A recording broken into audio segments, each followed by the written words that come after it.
s'appelle le théorème de la chaussette. Et en langue des signes, ça se signe de cette façon-là. Alors ce livre, c'est un récit. C'est le récit de mon parcours de vie. Mais aussi, c'est une prise de recul, une réflexion générale. Et en parallèle de cela, c'est également un roman. Il y a une partie romancée puisque mon chien s'exprime. Voilà, et je lui fais raconter ce qu'il peut imaginer.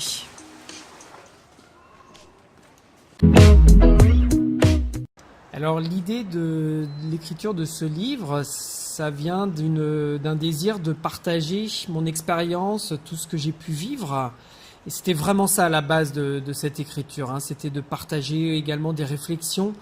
Et pourquoi ? Parce que tout simplement dans cette société, c'est difficile d'être quelqu'un de singulier comme moi.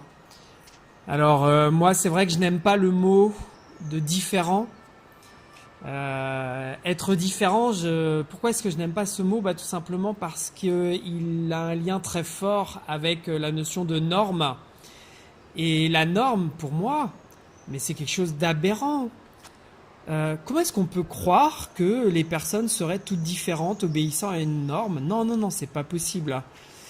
C'est pour ça que être singulier, voilà, ce n'est pas facile, et que j'ai voulu écrire ce livre pour témoigner de ça. Alors, moi je suis né sourd, et plusieurs années plus tard dans ma vie est apparue une maladie génétique qui s'est développée et qui fait que maintenant c'est difficile pour moi de me déplacer en marchant. Je me déplace davantage en fauteuil roulant qui me donne plus de confort mais également plus de sécurité. Et ça, c'est quelque chose qui est arrivé dans ma vie. Voilà, c'est là. Mais quand je dis que les choses sont compliquées, c'est pas parce que je suis sourd ou parce que je me déplace en fauteuil roulant. Non, ce qui est compliqué pour moi, c'est le regard que la société porte sur moi en tant que sourd et quelqu'un en fauteuil roulant. C'est le jugement qui est vraiment lourd à porter.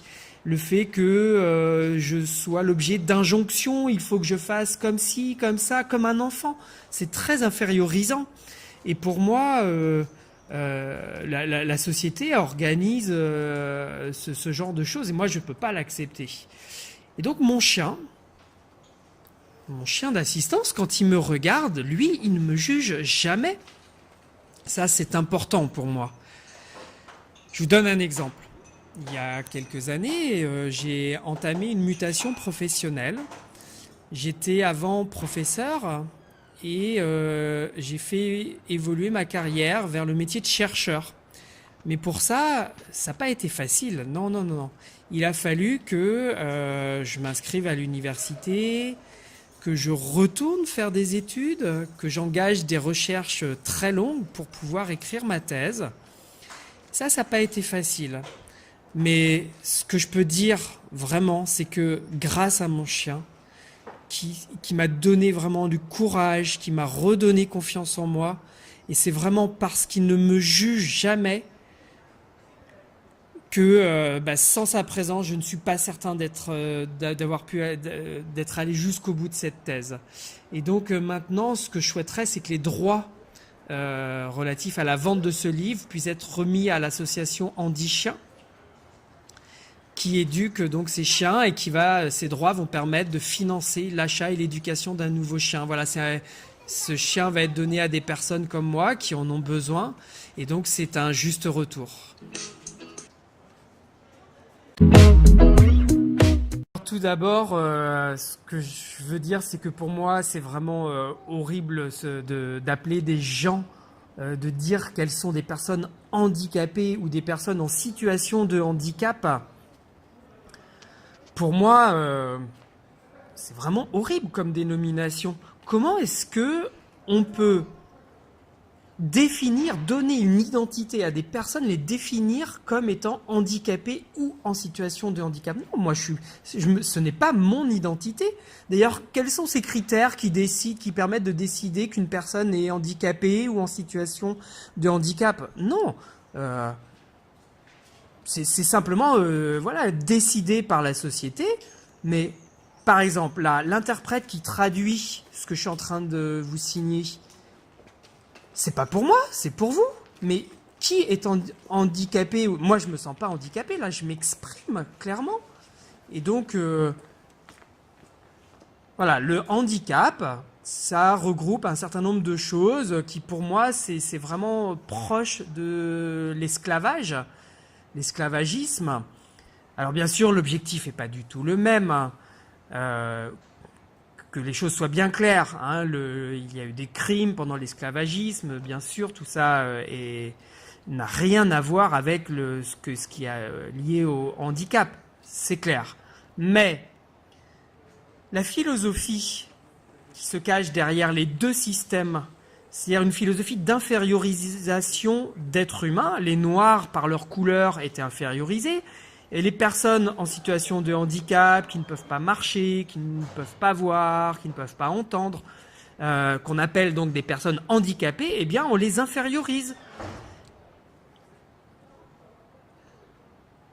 Et donc il y a un débat effectivement sur, par exemple, l'écriture inclusive, où on rajouterait un point avec un E à la fin des mots en français, pour que les femmes sentent que c'est important qu'elles soient incluses dans l'écriture des mots. Et donc ça, c'est pas juste une histoire de vocabulaire. Il y a le philosophe Michel Foucault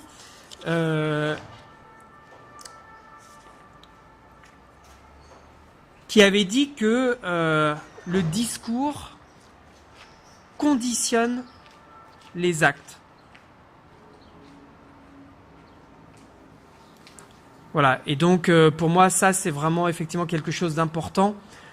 Ce qui est important, c'est que mon livre effectivement il permette de faire réfléchir sur ces notions-là, et il permette à tout public de pouvoir réfléchir sur ces notions de handicap sur lesquelles je suis pas d'accord. Alors c'est une petite pierre que j'apporte, une petite contribution, et donc j'essaye de donner à réfléchir et à faire en sorte que la réflexion soit plus axée sur l'identité des personnes et non le handicap.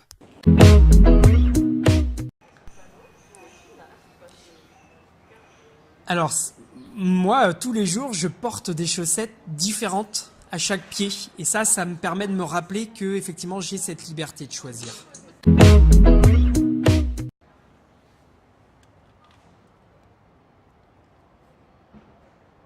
Alors le titre, le théorème de la chaussette, c'est un titre humoristique, c'est un clin d'œil, c'est une provocation aussi. Mais il y a quand même quelque chose de sérieux derrière ce titre. Et donc moi-même, ça me rappelle que on a le choix, on a un minimum de choix, on a une part de choix dans nos vies. On a aussi une part de responsabilité par rapport aux injonctions que l'on reçoit de l'extérieur. On peut choisir. Donc, il y a l'oppression. Pour être opprimé, il y a deux choses. Il y a la personne qui opprime et il y a la personne qui accepte d'être opprimée. Mais on peut aussi refuser cette oppression. Et donc, je ne dis pas que c'est facile de refuser cette oppression, je le sais bien. Mais quand même, on a une part de responsabilité. C'est comme, vous savez, cet oiseau, le colibri. Le colibri, c'est une légende qui vient d'Afrique et qui raconte cette histoire d'un petit oiseau, tout petit oiseau qui bat des ailes au-dessus d'un grand feu de forêt.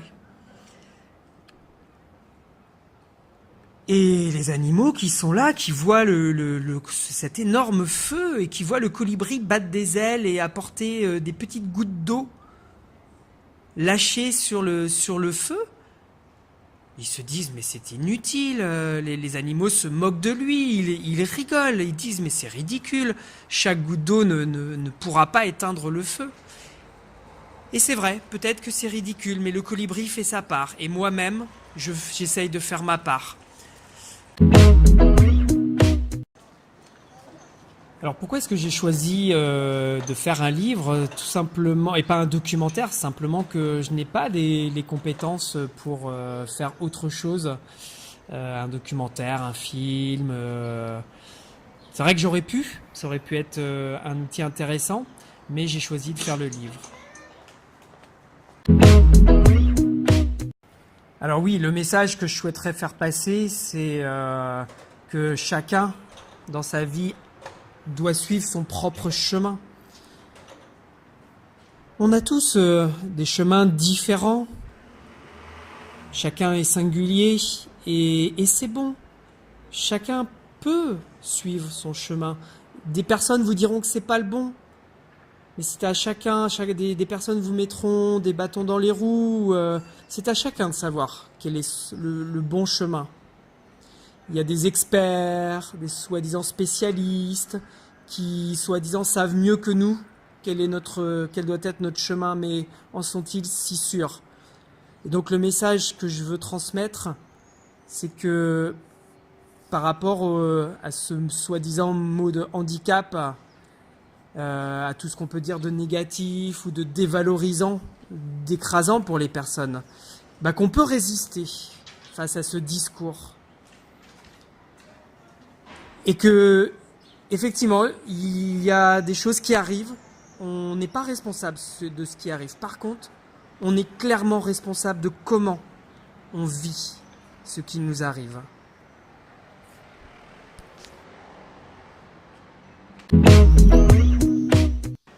Alors oui, le handicap n'est pas ce qu'on croit.